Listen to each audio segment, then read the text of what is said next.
Hello and welcome. Today we're looking at sealed decks and the seal format in general for the Vault Tours. Now, the Birmingham Vault Tour is Age of Ascension, which makes it a lot harder. So I won't be talking about any individual cards in terms of what you should be looking for in sealed, just the types of cards you should be looking for and the way they interact in that deck. Now, for me, when I'm looking at a deck, I look at the backbone of that deck. It's board, it's amber, it's control, and its keys. These are the four big things that for me make up the sealed deck. Now, what do we mean by board? Well, board is about how your interactions on the board are going to help you win. So your board control, your removal, your fighting, your artifacts, your creatures, what do you have on there to help you win? If, for example, do you have artifacts on there that increase your creature's abilities? Do you have creatures that will benefit each other by placing them close together or further apart? Do you have creatures that benefit others, such as do you have Halakar, which allows you to give creatures on the flank skirmish, and then do you have dodgers? Again, before I said I wasn't going to talk about specific creatures, but it's just an example. Can you fight? Can you steal? Can you cause your opponent to have to deal with you? Can you cause disruptions in the amber? Can you we'll go a bit further down as we go into the ACK, but it's about identifying those synergies on the board and what you can do and have them together. Now, sometimes those synergies won't appear until you actually play the game, but by having enough information, you can find those synergies by looking at your deck list, and being able to identify some big ones will help you in your deck. Now, what do we mean by amber? Well, amber is how you win the game, as everyone knows. Forge keys by making amber. So when looking at amber, raw amber generation. How much do you get by playing cards? How much can you get just by playing the game, by spamming your hand, get rid of everything, and reaping if you've got it on the board, following the rush algorithm? Is it enough to win the game, and does it really matter? Get it going through there.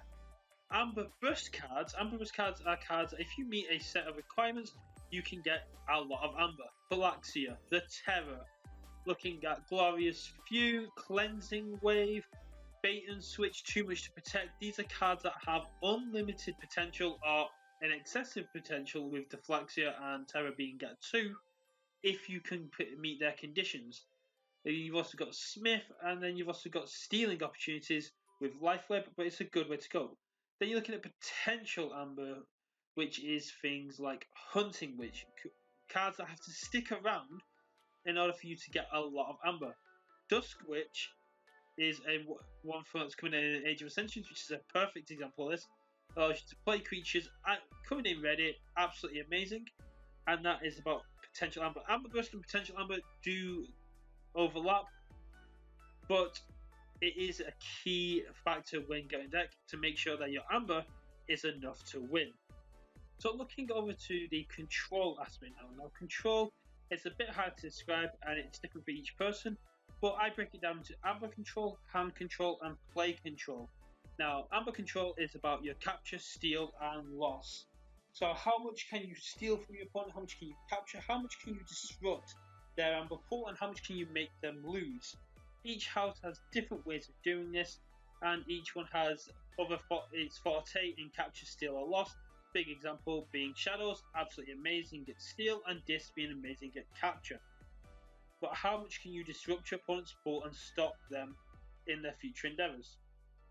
Hand control, especially against rush algorithm or people that are holding on to cards for big situations, can be absolutely amazing. Can you give them chains? Can you take advantage of the chains? Can you get cards from their hands? Can you force them to play cards that they're looking to hold? And can you be threatening enough that they can even sacrifice playing cards from their hand to maintain control of the board? Play control is forcing your opponent to play in a way that they don't want to. There are very few cards that let you do this. Control the Weak is a major one, as it literally lets you make sure your opponent has to play this house. Restolingus is another one that you can choose a house your opponent can't play. But there are physical cards that can alter the way your opponent plays as a core. Soul Snatcher, for one. Soul Snatcher is an absolutely amazing card that gives you 1 amber for each time, gives the control of a creature 1 amber each time it's destroyed. So if you're spamming the board of creatures and not attacking, or if you're making calculated risks on amber you can then steal back, your opponent's then looking at your board going, It's annoying, but is it annoying enough for my opponent to gain amber from it? And that is controlling the way your opponent plays. Now looking at keys. Keys is a nice simple one. Controlling keys, cheating keys. Key cheating shouldn't be something you pick a deck on, but it's never to have. Controlling a key, however, should be what you're picking a deck on as well. Do you have Whip? Do you have Mamoog? Do you have the new Mars creatures in Age of Ascension that increase your opponent's key cost? Do you have Grabber Jammer? Do you have Jammer Pack? Can you force your opponent to deal with threats on your board, as well as increasing the cost of their keys, making it harder for them to play? Can you force them to play your game and dance to your tempo? As well as that time, can you make your opponent look at your Ember and go, I can't afford to let them have 5, because next turn they might just drop these guys and forge a key. And if you can forge a key in your own turn and win, it can be really annoying. It happens in side events in the Vault Tour. It happened on Friday the 29th, where we saw a Horseman deck forge in their own turn to take the win. And it happened in my game against Jupiter earlier today, where I just dropped a Chota Azari and won. So key cheating isn't what you should be picking the deck on, but it is a big thing on what you, if you can get it out there.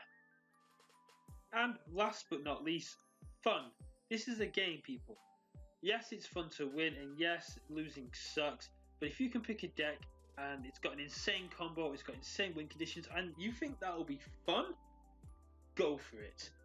It's better to have an amazing story than to go 4-2 and feel disappointed in yourself for just not getting the right draws. If you can have fun playing the game, that's what it's all about. You may not win the match, but you'll win the game if you had fun. There is no point getting salty, there's no point getting upset. Be the better person, walk away happy, and just have fun knowing you gave it your all. And if I see you in the Birmingham Vault Tour, just concede, because you know I want these wins. Thanks for watching, and leave a comment if you think I missed anything out.